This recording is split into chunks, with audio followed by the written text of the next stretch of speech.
Seigneur peut dire à quelqu'un que je ne t'ai jamais connu. Et puis, il a situé l'état de pécheur de l'homme. Et puis, il nous a révélé comment prier. Il n'a pas encore dit comment prier, mais il a attiré notre attention sur le fait que prier au nom de Jésus, prier Dieu au nom de Jésus n'était pas commode. Que nous devons nous adresser à Jésus directement parce que le problème du péché, c'est Jésus qui le résout, ce n'est pas Dieu. Dieu a remis l'autorité à Jésus pour résoudre le problème du péché. Et il nous a aussi parlé de la loi qui nous a été donnée. Dieu nous a donné la loi, non pas parce que nous sommes saints, nous sommes bien, qu'il nous a donné la loi, mais il nous a donné la loi pour nous rappeler que nous sommes des pécheurs. Donc la loi est faite pour les pécheurs. Voilà donc, révérend, voici de manière ramassée, peut-être comme ça, ce que j'ai pu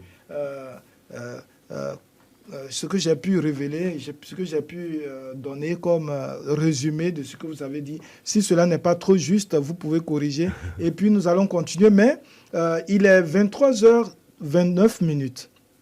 Dans un instant, nous allons permettre à nos auditeurs pour intervenir et pour vous poser des questions et que le débat soit interactif. Voilà. Donc jusque-là, on n'a pas encore parlé du sang de Jésus. Comment le sang de Jésus intervient dans la rémission des péchés. Oui. Tout à l'heure, on a parlé de la loi. Dieu nous a donné la loi avec un objectif. C'est-à-dire, en nous donnant la loi, il y a une parole que Dieu veut écouter de nous. C'est quoi? Seigneur, pardon, j'ai commis tel péché, mais désormais, je ne commettrai plus péché encore. Est-ce que Dieu va écouter ces mensonges? C'est un mensonge. C'est un faux engagement. C'est un engagement de tromperie. Et qu'est-ce qu'on devait faire? Donc, lorsque Paul il était devant la loi, il a vu son image qui était péché à 100%, et puis il dit que misérable que je suis. Qui me délivrera du code de cette mort? Ça veut dire qu'il était mort à cause de ses péchés. Il était l'esclave du péché, il était vendu au péché. Donc voilà, je vais lire Galates chapitre 3, verset 24. Galates 3, verset 24. Ainsi, la loi a été comme un pédagogue pour nous conduire à Christ, afin que nous fussions justifiés par la foi. Ça veut dire quoi? La loi qui nous a montré notre image qui est pécheur, la loi veut nous conduire à Christ. C'est-à-dire, beaucoup de personnes pensent que nous qui sommes chrétiens, qui doivent respecter la loi. C'est faux. Dieu a donné la loi, ce n'est pas pour ses enfants. La loi était donnée pour les pécheurs. Ce n'est pas pour les justes.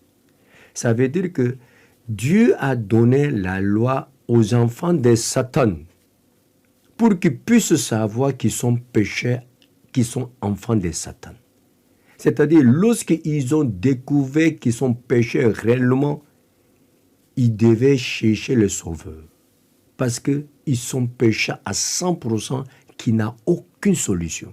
Mais est-ce que Satan peut chercher le Sauveur? Satan sait qu'il est Satan. Est-ce qu'il peut chercher le Sauveur? Nous ne sommes pas Satan. Nous sommes trompés par Satan. Nous sommes dirigés par Satan. Ouais, mais on ne savait pas. Tu as dit tout à l'heure que nous étions des enfants de Satan. Oui, c'est ça. Nous sommes les enfants de Satan, sans savoir que nous sommes les enfants de Satan. C'est-à-dire, ceux qui me disent « Seigneur, Seigneur », n'entreront pas tous dans les royaumes des cieux. Ils sont les enfants de qui? Ils sont les enfants de Satan. Mais ils appellent Jésus comme qui? Comme leur Seigneur. Alors qu'ils sont les enfants de Satan. Ils sont les enfants de Satan, mais ils ne savent pas qu'ils sont les enfants de Satan. Dieu par exemple, l'apôtre Paul lui-même se met dans le groupe pour dire que misérable que je suis, qui me délivrera de ce corps de péché? Ça veut dire qu'il n'y a personne qui est saint. C'est quand je suis votre raisonnement, je vois que selon les passages que vous nous dites, il n'y a personne qui est saint. Donc, alors que dans le jardin d'Éden, c'est Dieu qui a créé Adam et Ève. Et nous sommes les descendants d'Adam et Ève. Nous ne sommes pas des descendants de Satan. Donc, quand tu dis que nous sommes des enfants de Satan, c'est là que je veux bien comprendre. C'est-à-dire, nous appartenons à Satan. C'est-à-dire, tout le monde est la créature de Dieu, mais tout le monde n'est pas les enfants de Dieu. Pour devenir les enfants de Dieu, nous devons naître de nouveau. Tout à fait. C'est-à-dire, ceux qui ne sont pas nés de nouveau, ils sont encore les enfants de Satan. C'est-à-dire, ils sont séparés de Dieu. Donc, pour devenir les enfants de Dieu, nous devons naître de nouveau. C'est-à-dire, nous devons devenir la nouvelle créature.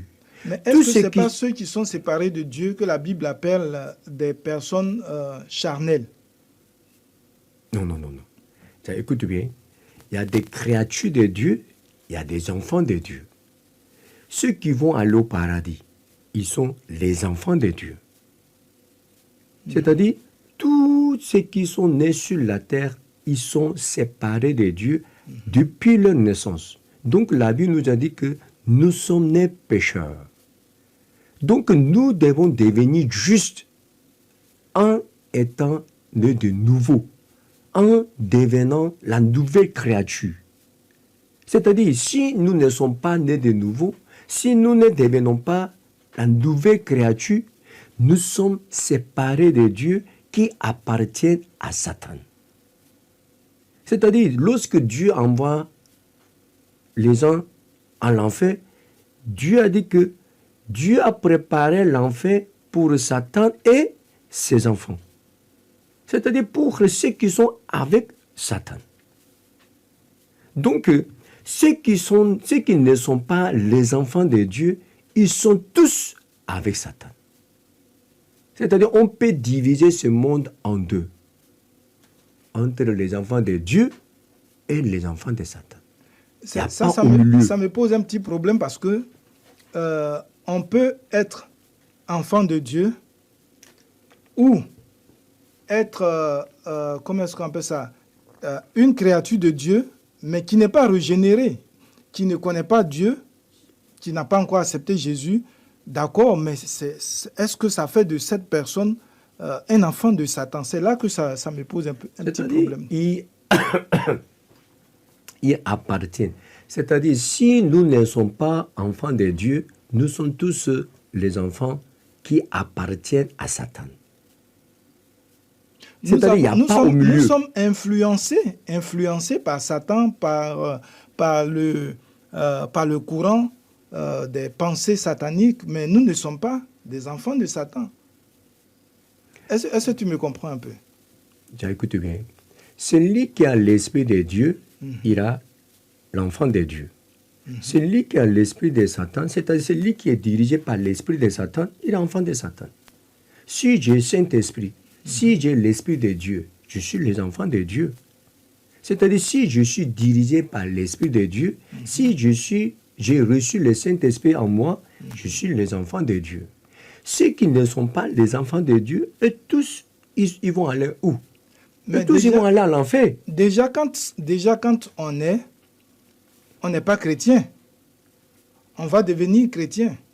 Quand on va comprendre la nécessité de devenir chrétien, quand on va accepter le Seigneur Jésus. Donc on doit naître de nouveau. Oui, nous quand on va naître de nouveau, la nouvelle créature. On devient chrétien. Mais quand on n'est pas encore né de nouveau, on n'est pas enfant de Satan. Parce que je ne comprends pas ça. Ça me pose problème. On est la créature de Dieu, mais on n'est pas la créature de Satan, ni on n'est pas enfant de Satan. On est la créature de Dieu. Donc nous sommes des hommes charnels. Nous vivons dans la chair comme la Bible nous appelle des hommes animaux. Nous sommes des animaux. Nous vivons. Mais quand nous avons l'Esprit de Dieu, quand nous acceptons Jésus, nous sommes régénérés en ce moment.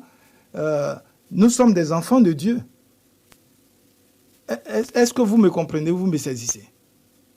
Parce que ça me pose problème de dire qu'il y a des gens déjà qui sont des enfants de Satan sur la terre. Quand ils n'ont pas encore accepté Jésus. Donc, selon toi, les enfants de Satan, ils sont qui? pour moi, bon, j'ai ma compréhension, hein, j'ai ma compréhension. Je sais qu'il y a des démons nés humains qui vivent avec nous sur la terre. Il y a des... Quand on prend dans le livre de Genèse, le chapitre 6, quand on parle des Néphilim, quand on parle des géants, on sait qu'ils ont séduit les filles de Dieu et puis ils ont eu des enfants. Leurs enfants sont mélangés avec nous, nous vivons. Mais pour moi, celui qui n'a pas encore accepté le Seigneur, est-ce qu'on peut le qualifier de enfant de Satan? Parce que pour moi, Satan, il ne crée pas, il n'est pas le créateur. C'est Dieu qui est notre créateur. C'est un peu ça que je veux bien comprendre, quoi. Pour comprendre cette partie, on doit parler de péché, mais puisque ce soir, on n'a pas beaucoup de temps pour développer jusqu'à ce niveau. Tout à fait. Ce qui est sûr, si nous ne sommes pas nés de nouveau, si nous n'avons pas reçu le Saint-Esprit, nous ne sommes pas les enfants de Dieu. C'est-à-dire, nous tous, nous irons à l'enfer. C'est-à-dire, seulement les enfants de Dieu qui sont nés de nouveau, qui sont sauvés, eux seulement, ils vont aller au paradis. D'accord. N'est-ce pas? Donc, maintenant, à travers la loi, Dieu voulait nous montrer que nous sommes pécheurs. C'est-à-dire, nous ne sommes pas liés avec Dieu. Nous sommes séparés de Dieu. Okay. C'est-à-dire, à travers la loi, Dieu veut nous montrer ça. C'est-à-dire, Dieu nous a donné la loi, ce n'est pas pour la respecter, mais pour nous dévoiler, notre état spirituel. Nous sommes séparés de Dieu, nous sommes pécheurs. C'est-à-dire, à travers la loi, on peut découvrir cette chose. Donc, lorsque Dieu nous a donné la loi, il y a une parole qui veut écouter de nous. Comme Paul a dit, misérable que je suis. Tout à fait. Qui me délivrera du coup de cette mort? C'est-à-dire, il dit qu'il est mort. Il est mort spirituellement. C'est-à-dire, il n'a pas de l'Esprit de Dieu qui est vivant. C'est-à-dire, il est dans la mort. Donc, lorsqu'il a découvert son image qui était péché à 100%, vraiment, il était découragé, il était abattu. Voilà, lorsque Paul a connu son image, la Bible nous a dit que la loi qui nous a montré notre image qui est péché à 100%, lorsque nous avons reconnu que nous sommes péchés à 100%, cette même loi nous conduit à Christ. Ça veut dire quoi? Dieu a donné la loi à celui qui n'a pas rencontré Jésus. C'est-à-dire, avant de rencontrer Jésus, nous devons rencontrer la loi. Ça veut dire quoi? Avant de recevoir les traitements, on doit passer à la radio. Voilà, le docteur nous a demandé de passer à la radio. On dit, docteur, toi-même tu sais que la radio ne peut pas nous guérir. Mais pourquoi tu m'as demandé de passer à la radio? Tu veux voler mon argent ou bien? Toi-même tu sais que la radio ne peut pas me guérir. Oui, la radio ne peut pas te guérir. Mais grâce à la radio, tu pourras savoir tu as quoi. Tu as quelle maladie. Tu vas découvrir ça. Même chose. La loi ne peut pas nous changer. La loi ne peut pas nous sauver. La loi ne peut pas nous changer en juste. C'est-à-dire, à travers la loi, on ne peut jamais être sauvé. La loi était donnée pour juste nous montrer notre état qui est séparé de Dieu, qui est pécheur à 100%. Donc, lorsqu'on a reconnu notre image qui est pécheur à 100% devant Dieu, la loi nous conduit à Christ. Parce que Christ est la solution de notre problème. Okay. Mais beaucoup de chrétiens pensent comment? C'est-à-dire qu'ils ne peuvent jamais abandonner l'idée. Quelle idée? Dieu nous a donné la loi pour l'observer. Voilà, tu ne peux pas respecter la loi, mais avec la puissance de Dieu, avec la grâce de Jésus, avec la force de Jésus, je pourrais respecter le commandement de Dieu. Seigneur, je ne peux pas respecter tout ce que tu m'as demandé de faire, mais avec Jésus, je pourrais faire. Jésus n'est pas venu dans ce monde pour nous aider pour que nous puissions respecter la loi. Ça, ce n'est pas le travail de Jésus. Jésus n'est pas venu pour nous aider, pour que nous puissions respecter la loi. Ça, ce n'est pas son rôle. Jésus est venu dans ce monde pour faire quoi? Pour être jugé à notre place. Ce n'est pas pour nous aider, pour que nous respections la loi. Jésus est venu dans ce monde pour être jugé à notre place. Ça veut dire quoi? Voilà, Dieu nous a donné la loi. À travers la loi, on a découvert qu'on était pécheur. Ça veut dire qu'on a reconnu qu'on est coupable. Si on est coupable, la loi nous a demandé quoi? Tu dois être jugé, tu dois payer les salaires de tes péchés. Voilà, à travers le jugement, tu es condamné à mort. C'est-à-dire, tu dois payer les salaires du péché qui est la mort. Donc maintenant, tu dois payer les salaires de tes péchés. Mais il y a une chose qui est très très importante. Je vais lire Ésaïe. Ésaïe chapitre 53. Le verset 6. Ici, on peut trouver encore comment Satan nous a trompés. Le verset 6, Ésaïe 53, verset 6. Oui. Je ne l'ai pas encore. Nous étions tous errants, comme des brebis. Chacun suivait sa propre voie. Et l'Éternel a fait retomber sur lui l'iniquité de nous tous. Tiens. Nous étions tous errants comme des brebis. Chacun suivait sa propre voie. Ça veut dire quoi?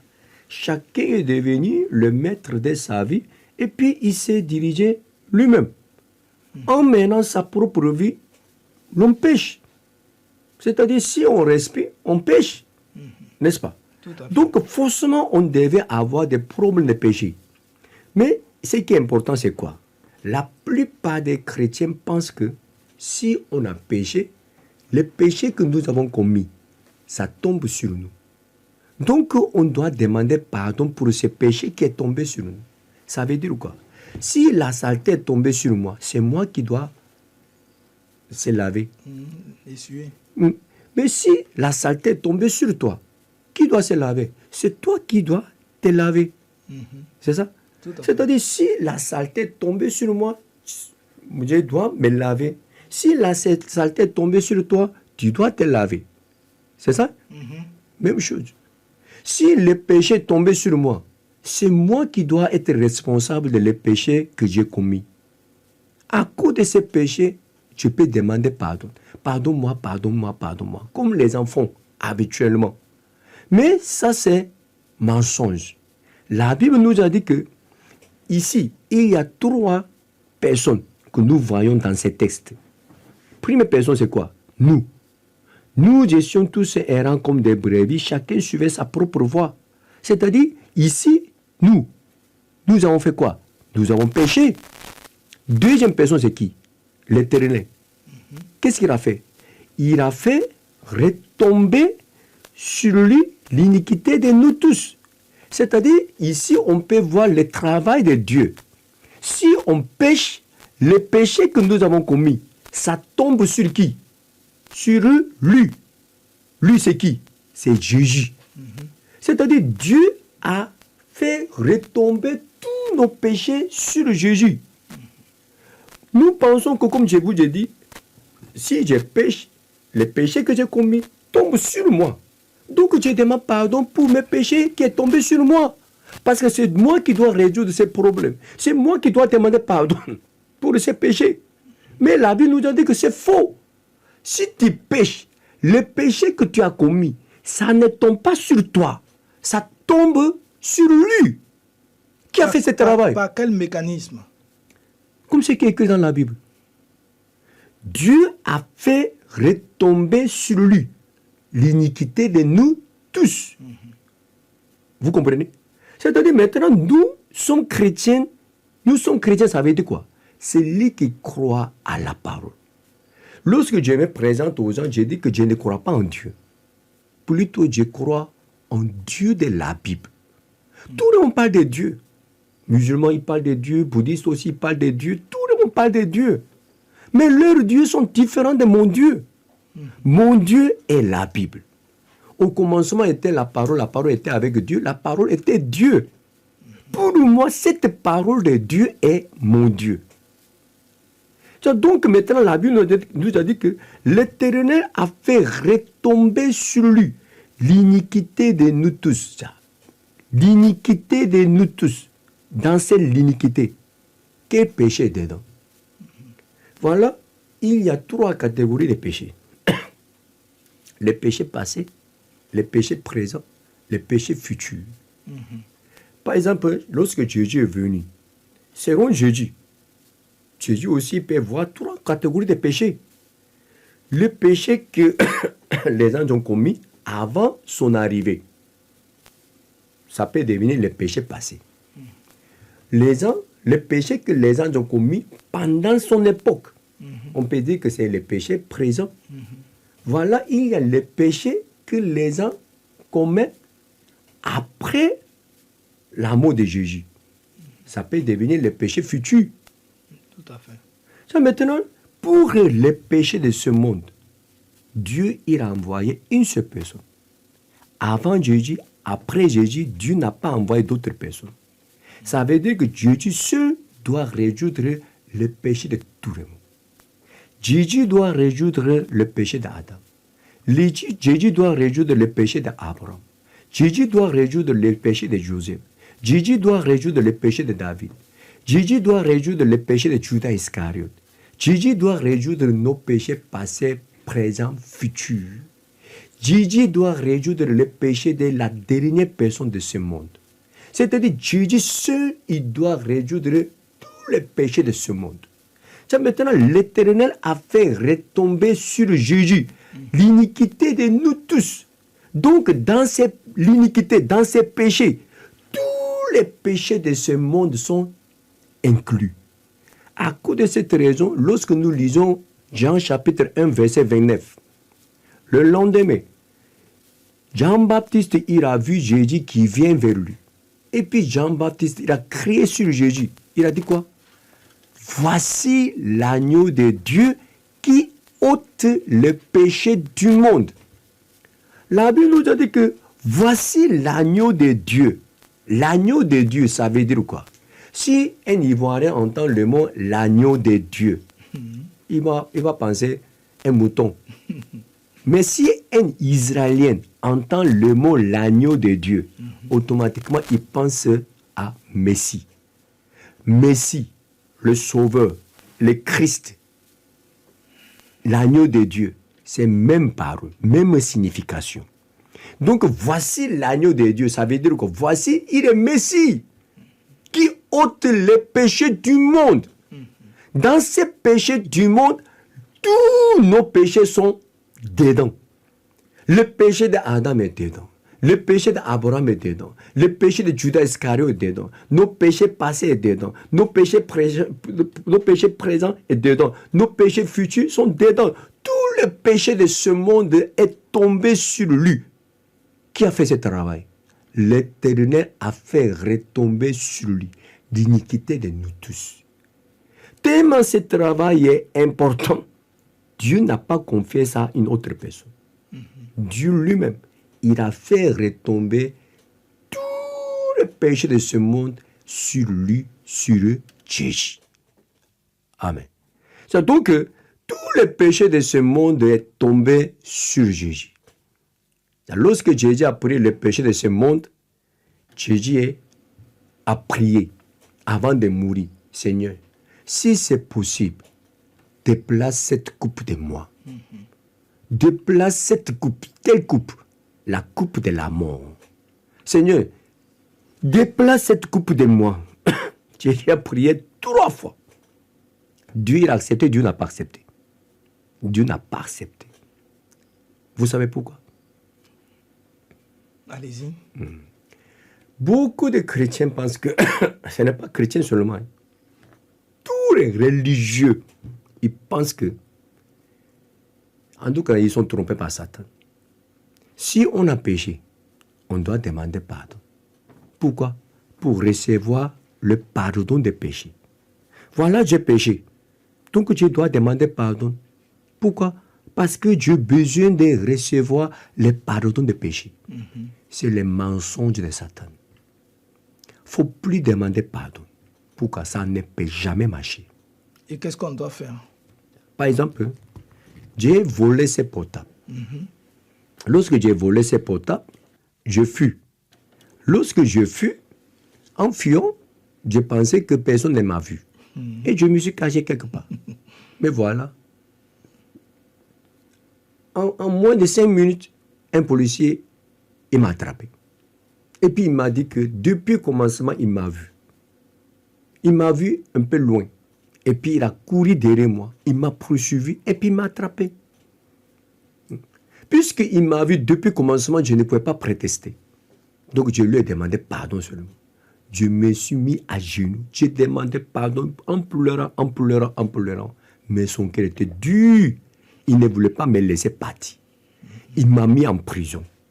Et puis j'étais jugé. J'étais condamné à 3 ans de prison. Donc je devais rester en prison pendant 3 ans pour purger ma peine. Voilà, 3 ans plus tard, je suis sorti. Je suis pardonné, je ne suis pas pardonné. Si tu es pardonné. Je ne suis pas pardonné. Ah bon? Pourquoi? Qui m'a pardonné? Le policier m'a pardonné? Ou bien le juge m'a pardonné? Personne ne m'a pardonné. Mais je suis sorti pourquoi? Parce que j'ai payé les salaires de mes péchés. N'est-ce pas? Jésus a demandé pardon pour nos péchés. Dieu n'a jamais accepté. Dieu a dit que tu dois payer. Le problème de péché, pour résoudre le problème de péché, ce n'est pas qu'on doit demander pardon. Selon la Bible, si on a péché, on doit payer les salaires du péché. Sans payer les salaires du péché, il n'y a pas de pardon. Depuis l'Ancien Testament, la Bible nous a dit que qui pouvait recevoir le pardon des péchés? Ceux qui ont tué leurs victimes à cause de leurs péchés. Lorsque les victimes étaient tuées, ils pouvaient recevoir le pardon des péchés. C'est-à-dire, sans effusion de sang, il n'y avait pas de pardon. La Bible nous a dit que les salaires du péché, ce n'est pas demander pardon. Les salaires du péché, la mort. Donc, pour résoudre le problème de péché de tous les mots que Jésus a pris, Jésus devait faire quoi? Jésus devait demander pardon? Non. Jésus devait payer le salaire du péché qui est la mort. Donc Jésus est mort sur la croix. À cause de cette raison, Jésus est mort sur la croix. Ce n'est pas que Jésus a demandé pardon pour nos péchés. Jésus a prié pour nos péchés. Jésus a demandé pardon pour nos péchés. Donc Jésus a reçu le pardon de péchés. C'est faux. Jésus est mort sur la croix pour nos péchés. Parce qu'il n'y a pas de pardon pour nos péchés sans payer les salaires du péché. Voilà, Jésus est mort sur la croix. En mourant sur la croix, Jésus a dit quoi? Tout est accompli. Il a accompli quoi? Qu'est-ce qu'il a accompli?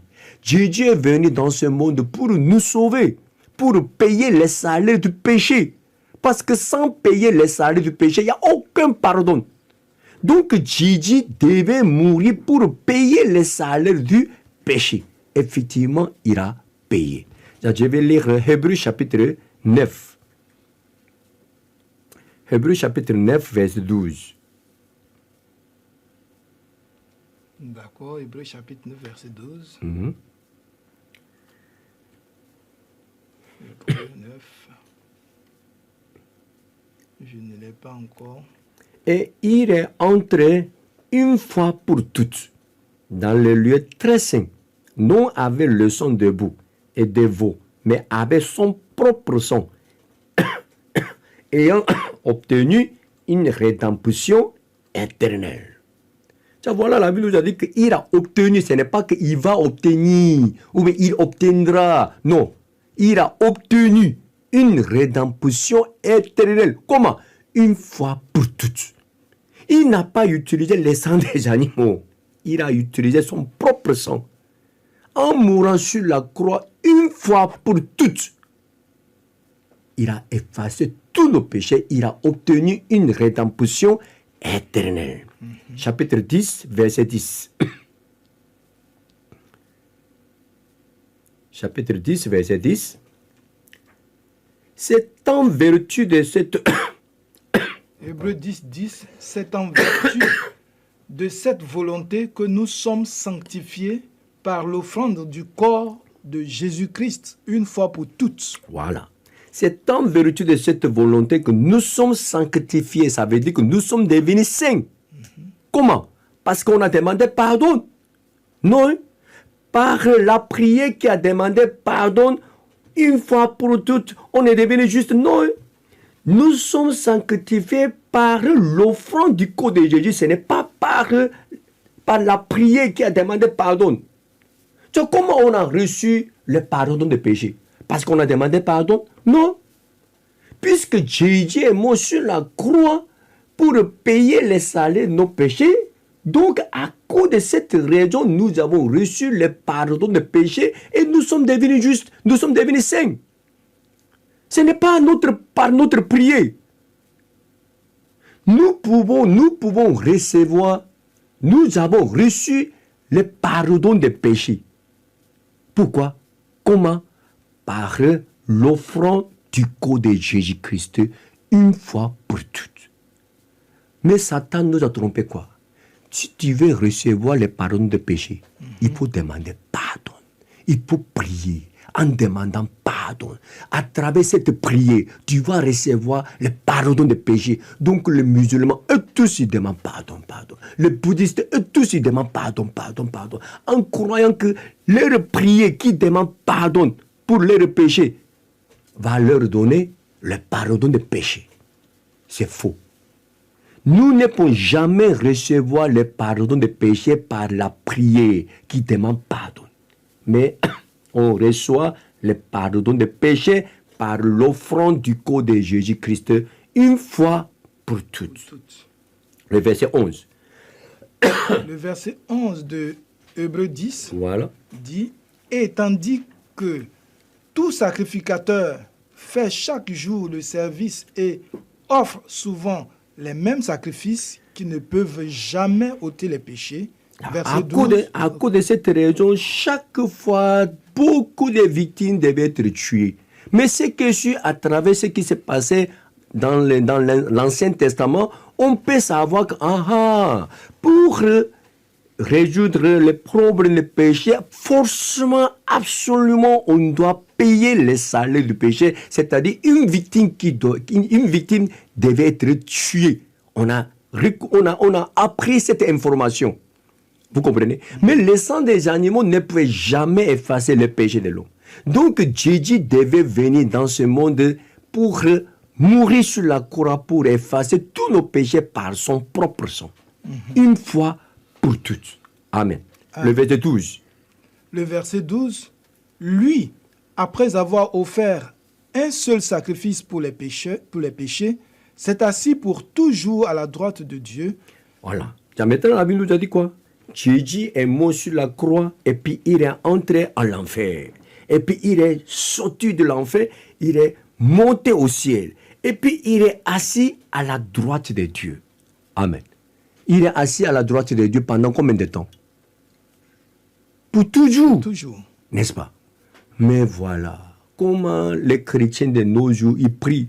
Seigneur, j'invoque ton sang. Seigneur, j'invoque ton sang. Lave mes péchés. Seigneur, lave mes péchés. Ils sont tous fous. Ils sont malades. Seigneur, j'invoque ton sang. Jésus qui est assis à la droite de Dieu. C'est où il a fini son travail. Il est assis pour toujours. Parce qu'il a fini son travail parfaitement. Mais les gens qui sont en bas, ils réclament quoi? Seigneur, j'invoque ton sang. Jésus lui pose une question. Oui, mon ami. Tu invoques mon sang pourquoi? Tu penses que dans mon corps, il y a du sang encore? Est-ce que Dieu a besoin de ce sang? Est-ce que j'aurais besoin de ce sang? Lorsque je suis mort sur la croix, je suis mort sur la croix une fois pour toutes. Donc je sais que je ne mourrai plus. Je ne reviendrai plus pour mourir. Donc j'ai versé tout mon sang ces jours-là. Il n'y a même pas une goutte de sang qui est restée dans mon corps. Parce que ces jours-là, j'ai versé tout mon sang une fois pour toutes. Et puis j'ai dit, tout est accompli. J'ai lavé vos péchés. Tu dis quoi? Seigneur, j'invoque ton sang. Seigneur, lave mes péchés. Seigneur, lave mes péchés. Je ne peux pas. Je ne peux pas laver tes péchés parce que j'ai déjà lavé tes péchés. Mais tu ne me crois pas. Tu veux que je lave tes péchés combien de fois? Beaucoup de chrétiens, Seigneur, j'invoque ton sang, lave mes péchés. Seigneur, lave mes péchés. Seigneur, pourquoi t'asseoir là-bas? Lève-toi. Tu es paresseux comme ça. Tu n'as même pas fini ton travail et puis tu es assis. Pourquoi? Lève-toi. Tu es paresseux ou bien? C'est ce qu'on dit à Jésus. Oui, ils sont malades. Ils sont tous trompés par Satan. Leur prière, c'est diabolique. Et comment on devait prier alors? Donc maintenant, nous devons savoir ce qui est biblique. Maintenant, tout à l'heure, vous-même, vous avez vu que tout ce que les gens sont en train de faire, ça n'a rien à voir avec la Bible. Jésus a dit que tout est accompli. Il a déjà lavé. Ce n'est pas qu'il va laver. Seigneur, lave mes péchés. Seigneur, lave mes péchés. Est-ce qu'ils sont normaux? Mais qu'est-ce qu'on devait faire? Comment on devait prier? Maintenant, je vais lire Romains chapitre 3. Romains chapitre 3. Le verset 23. Romains 3, 23. Car tous ont péché et sont privés de la gloire de Dieu. Tu es d'accord? On est d'accord, entièrement d'accord. Nous avons péché. Nous tous, nous avons péché. Le verset 24.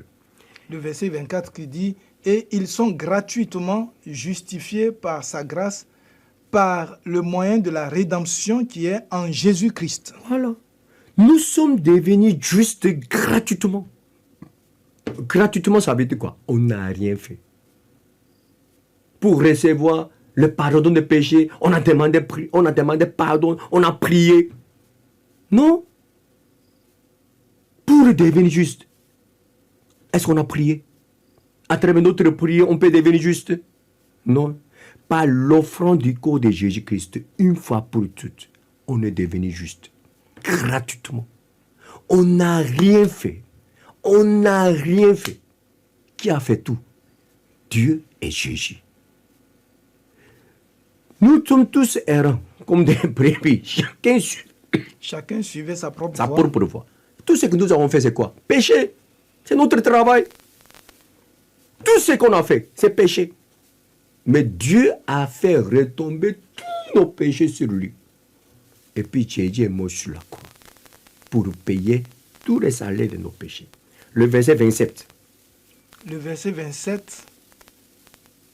Où donc est le sujet de se glorifier? Il est exclu. Par quelle loi? Par la loi des œuvres? Non. Mais par la loi de la foi. Voilà. Le verset 28. Verset 28. Car nous pensons que l'homme est justifié par la foi sans les œuvres de la loi. Voilà. Nous sommes devenus justes par la foi sans les œuvres de la loi. C'est-à-dire, pour devenir juste, on a besoin d'un seul moyen, c'est la foi. On a besoin d'une seule chose pour devenir juste, c'est la foi. Et comment on peut obtenir la foi? Romains chapitre 10, verset 17. Romains 10, 17. Ainsi, la foi vient de ce qu'on entend, et ce qu'on entend vient de la parole de Christ. C'est ça. Si tu veux avoir la foi, entends. Parce qu'on doit entendre quoi? La parole de Christ. Tu n'as pas entendu. Est-ce que tu n'as pas entendu? Jésus a dit quoi? Tout est accompli. Il a dit quoi? Il a obtenu une rédemption éternelle. Il a payé tous nos péchés une fois pour toutes. On a entendu. Si tu as accepté ce que tu as entendu, ça c'est la foi. Pour avoir la foi, on doit prier, on doit jeûner, on doit offrir, on doit veiller. Non, c'est mensonge. Pour avoir la foi, on doit faire une seule chose, c'est quoi? Entendre. Accepter ce que tu as entendu. Voilà, je suis devenu juste. Comment? J'ai entendu. J'ai entendu ce que Jésus a fait. J'ai entendu la parole de Jésus. Je ne peux pas ignorer ça. Je ne peux pas répondre comme si je n'ai rien entendu. Je ne peux pas agir comme si je n'ai rien entendu. J'ai entendu. Lorsque Satan voulait tromper Jésus, Jésus a surmonté Satan comment? Il est écrit. Il est écrit. Il est écrit. C'est la même chose. Est-ce que tu es juste? Oui, je suis juste. Comment? Il est écrit. Tu es saint? Oui, je suis saint. Comment? Il est écrit. Amen. Amen. Tiens, voilà, je vais lire Jean chapitre 16, verset. Déjà je vais indiquer qu'il est déjà minuit, 8 minutes. Oui, je vais finir rapidement. Oui, 5 minutes. il y a 5 certains minutes. auditeurs qui Ok. commencent déjà à appeler. Je leur demande de se calmer. Je vais. Et tout à l'heure, nous allons ouvrir le téléphone. Vous pourrez appeler. Voilà. Notre invité, il a un chat dans la gorge, hein, donc veuillez nous comprendre. Et il est grippé, mais quand même, il a accepté d'être là parce que c'est pour l'évangile. Voilà. Jean chapitre 16, verset 7.